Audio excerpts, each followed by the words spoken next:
My neck, my liver, my pancreas, my bladder, in my bones, it was everywhere. 2 years ago, Joe Tippins says he was told to go home, call hospice, and say his goodbyes. The doctors were unanimous. He was going to die of small cell lung cancer. Once that kind of cancer goes that far afield, the odds of survival are less than 1%, and the median life expectancy is 3 months. Tippins says he went from 220 pounds to 110, but that was January of 2017. Today, Tippins is very much alive, and what he credits for his survival has doctors scratching their heads and the rest of us raising eyebrows. About half the people think I'm just crazy, and half the people want to know more and dig deeper.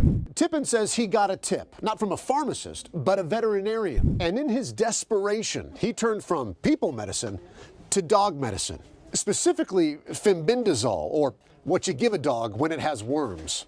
Truth is stranger than fiction, you know. Just 3 months later, Tippins says his cancer was gone. My insurance company spent $1.2 million on me with traditional means before I switched to a $5 a week medicine that actually saved me. Prescott says he's now working with Tippins to organize a case study. We're going to do it and see if we can confirm that in a very rigorous or a clinical study sort of way that these patients had that kind of response. As for Tippins, I've got now over 40 success stories other than me. He's sharing his story on an online blog that has already been read more than 100,000 times. Most of the feedback, positive or curious. Some, though, accuse Tippins of giving cancer patients false hope. How do I answer that? I mean, if I've saved one other person other than me, it's worth it to me. All we know for sure is that Joe Tippins is alive. In time, perhaps we'll also know if this medicine made for man's best friend might also be man's newest cancer cure. Fascinating. You know, when you're in the fight for your life, you don't care what it is. If it works for you, it works. Yeah, absolutely. And he says, listen, I'm not a doctor, I'm not an expert, I cannot tell people to take this. I can't. He said, but it worked for me, and if somebody else wants to do the same thing, then they can do it too. Interesting thing, though, is that, you know, he mentioned $5 for that. He says it's actually doubled in price, because when you type in fembendazole in Google, one of the first or second things that pops up is cancer cure. Wow. So the talk is out there. More and more people are catching on, but just incredible story. Evan, thank you. Yeah.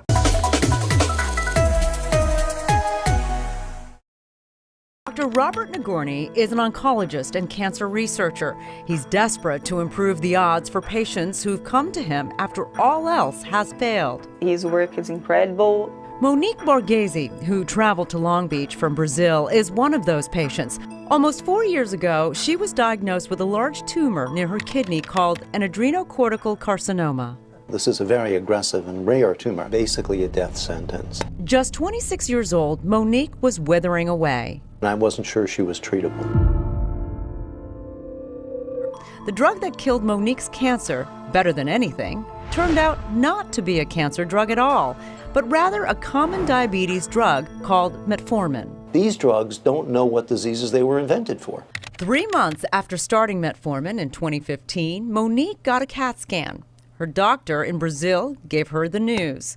While her post-chemo hair was growing back, her lung tumors were shrinking. It was a miracle. What metformin is and does is an energy drug. It doesn't stop cells from dividing. It influences their ability to make and use energy. Once we stopped that, her cancers died. Going after cancer cells at the level of metabolism, at the level that they make and use energy, is a fundamental change in our thinking. That's a victory in and of itself. 3 years after starting metformin, the drug is still working.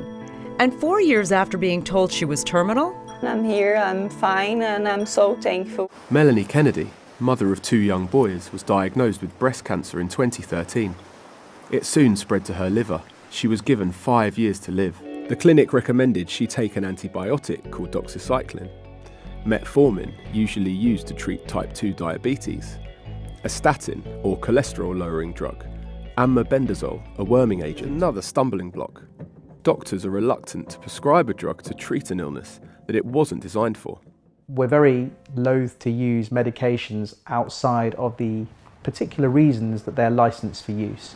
And that's because if there are any issues when patients then take those drugs, the doctor is ultimately responsible. There are many benefits of repurposing medications. I suppose the main one is in terms of both time and money. Most new medications cost over $2 billion to bring through the whole clinical trial process and actually license them for use in clinical practice. That takes a long time and is expensive for drug companies and for the NHS. Drug repurposing is cheaper than developing new medicines because the drug has already been tested for safety, which itself is hugely expensive.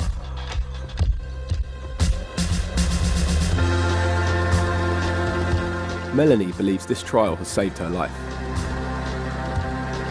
But for more trials like this to take place, governments will need to change the incentives for pharmaceutical companies and solve the patent problem.